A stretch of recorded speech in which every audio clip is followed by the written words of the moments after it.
What is up, you guys? It is your boy, Phoenix Brenton here. And today's video, sorry, we're here talking about the Washington Commanders. And this team is, I think, in my personal opinion, the closest team to be a Super Bowl contender that I wouldn't consider being a Super Bowl contender for a lot of reasons, honestly. But before we get in today's video, like and subscribe. We are on the road to getting to 700 subscribers. But anyway, enough said. Let's get into the video. And also, I have a playlist of every team. But if your favorite team isn't there yet, it's probably because I haven't done the video yet. But anyway, let's just get into the video. And the Commanders are definitely one of the best teams, I think, heading in to the 2025 NFL season. And I think, in my opinion, they're probably the third best team in the NFC behind the Lions and Eagles. I think, besides that, this is arguably the best team in the NFC and the team to beat. But there are some issues, which we'll talk about later. But before we get to the issues, let's just talk about their free agency and what they did during the offseason. Obviously, what I feel like the main thing they did was to bring people back. That's kind of what they really did during the offseason. But they did lose some players. Like, they lost Derek Forrest, they lost Dante Hightower, they lost Jonathan Allen, which is just weird for me to think about, and Jamarity Chin. So they did lose some decent assets, but they did gain some assets, like Laramie Tunzel, Debo Samuel, Von Miller, Jonathan Jones. Like, they did gain assets, but I don't know if it's help with what they lost. That's kind of the biggest problem.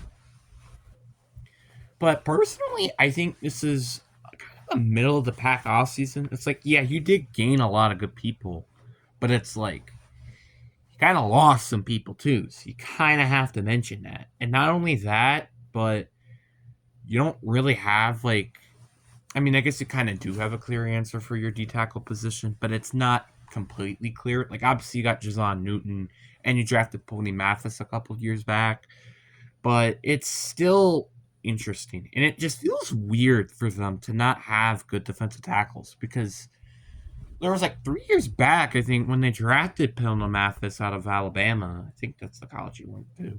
They had Matthew Inalos, who's now retired, DeRondre Payne, who's not. Is he still there? I don't remember. Is he still there? Yeah, he is there still. Never mind. DeRondre Payne and Jonathan Allen. Now they just had DeRondre Payne. Obviously, they still have Javon Kintlaw, who I think they signed it during the offseason. Did they? I don't remember. Yeah, they did. But with how many teams he's been on, do you really expect him to do well? I just don't think so. Personally, I just don't think they're going to do that well, but whatever. And also, I just realized that Bonnie Mathis is not even there anymore. I didn't even realize that. Damn. But that's besides the point. And now let's just kind of look around the roster. And there's been rumors as of recently that, well, there actually has been Scary Terry's requested a trade. Now, if he does stay there, obviously this doesn't really affect anything. But if he does get out of there, for example, that significantly negatively affects this team. Here's why. So their WR1 would be so their wide receiver corps will be Debo Samuel, Noah Brown, and Luke McCaffrey or KJ Osborne. That is not a great receiving corps. KJ Osborne isn't a bad receiver, I wouldn't say.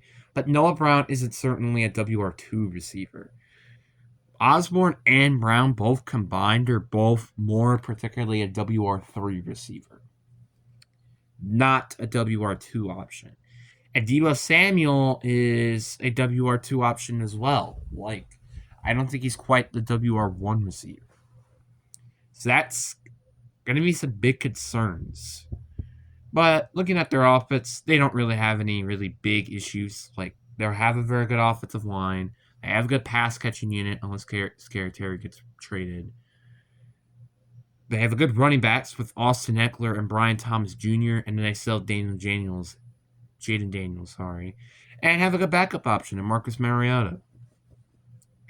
And also Zach Ertz, which I actually forgot to mention him. He's there, I guess, if Scary Terry did get traded, right? And he's probably then the WR2, if I had to imagine.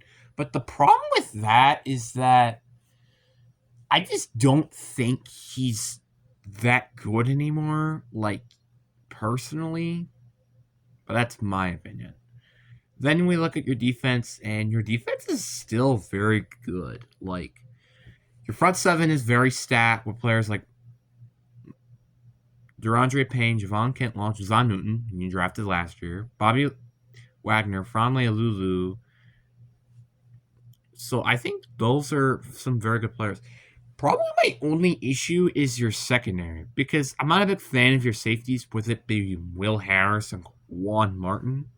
But I definitely do like the addition of Marshawn Lattimore. And now with him being here for a full season, can really, really spice up some things. I'm still very concerned, to say the least, with their current secondary. Like, I don't know who Mike Sherwant is. Like, you kind of get the point. It's pretty concerning. But I would say outside of the secondary, this team is very good. I feel like this is a team that is almost the Bengals, essentially. Just minus the factor that they have a bad defense. Because they actually do have a decent defense. And if their offense can just continue to have the season that they did last year, this team is a very huge threat. But the problem is, again, the secondary. If the secondary had like a Jalen Ramsey or a Pat Surtain, we probably could be talking about a potential Super Bowl contending team here. But that's the problem. They don't have that. I mean, yeah, Marshawn Lattimore, he's a good, if not great, corner. The problem is that can he, still play that elite corner, which I just don't think he will.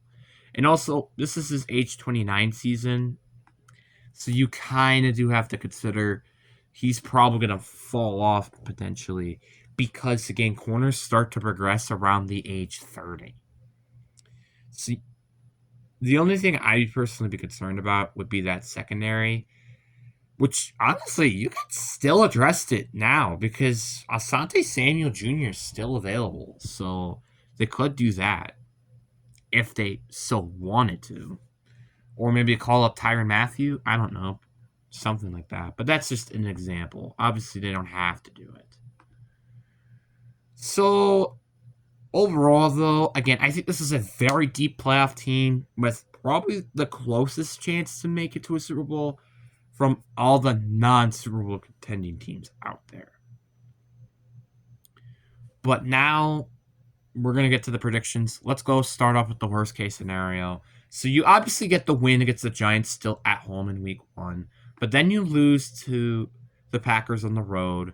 But then you get the win again against Las Vegas. I think you will beat the Falcons on the road. And then you will lose to the Chargers on the road. But then you get a win at home, so you get a little comeback. You lose then 2 straight, which is Dallas and KC, which are both on the road. Then you win against Seattle. Then you lose to Detroit at home. You have a bye week. You lose to the Broncos on the road. You lose to the Vikings at home. You lose to the Giants. The Vikings and Giants were both on the road. Then you lose to the Eagles at home. You do get a win against the Commanders, though, at home. And then you lose to the Eagles again. So, your worst case scenario... Oh, wait. I missed the Spain Dolphins and Commanders game, which I think you should win that game. So you will have a 7-10 record. For some reason, that's like the low that it could give to a lot of teams, which is very interesting. Like it's a lot of the lows, in my opinion. And then obviously, let's go best case scenario. I still think you're gonna lose to the Packers at home. Like I just can't see that happening.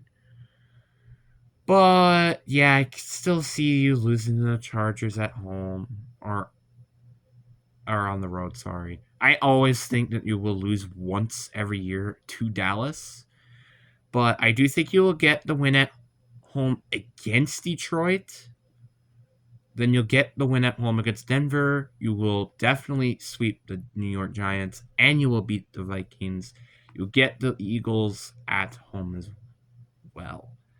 So best case scenario, I have this team going 12-5. That seems to be like a lot of people as of recently have done. Like have like a low floor, like the floor of 7-10, and then a high of 12-5. Very bizarre, but maybe that might change with the next video. Who knows? But yeah, I do think this kind of can make sense. Maybe I guess 13-4, maybe, but I don't see this team having like a high record, and that's just my personal opinion. I mean, I didn't say 12-5 is a high.